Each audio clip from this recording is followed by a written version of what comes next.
Centre of mass, এই চ্যাপ্টারগুলো যদি start করতে পারিস তোরা ফিজিক্সে ইজিলি কিন্তু 30+ মার্কস কিন্তু স্কোর করতে পারবি।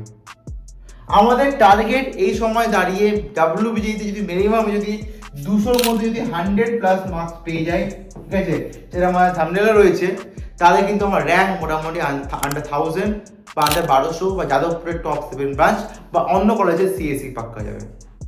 যদি 100 নাম্বার পেতে হয়, 100-র মধ্যে ফিজিক্সে টার্গেট করা উচিত মিনিমাম 30+ মার্কস। আর যাদের প্রিপারেশন এখন ঠিকঠাক নেই তারা এইভাবে প্রিপারেশন করতে পারিস। আমার কাছে লাস্ট 60 ডেজ রয়েছে, লাস্ট 60 ডেজের মধ্যে আমি নেক্সট ফার্স্ট 30 থেকে 35 ডেজ আমি এইভাবে প্রিপারেশন করব। প্রথমে মডার্ন ফিজিক্স দিয়ে স্টার্ট করব, তারপর সেমিকন্ডাক্টর, ইলেকট্রোস্ট্যাটিক ক্যাপাসিটর, এটা 4 দিন। এটা আমাদের অ্যাকচুয়ালি সত্যি বলতে এই চ্যাপ্টারটা বা এই চ্যাপ্টারটা অনেকে পরীক্ষায় 1 মাস ধরে করাই, যদি ক্লাস 12 স্টুডেন্ট থাকিস, বা এটা আমাদের টাইম কম, 4 থেকে 5 দিনের মধ্যে করতে হবে, ঠিক আছে। Vector quantity, laws of motion, প্রত্যেকটা চ্যাপ্টার থেকে ডাব্লিউবিজি যদি ঠিক মতো করিস প্রচুর কোশ্চেন আসে। প্রথম মডার্ন ফিজিক্স থেকে ডাব্লিউবিতে 3 থেকে 4 নাম্বার আসে, সেমিকন্ডাক্টর থেকে 2 থেকে 3 নাম্বার, ঠিক আছে। ইলেকট্রোস্ট্যাটিক ক্যাপাসিটর থেকে 4-5 নাম্বার আসবে।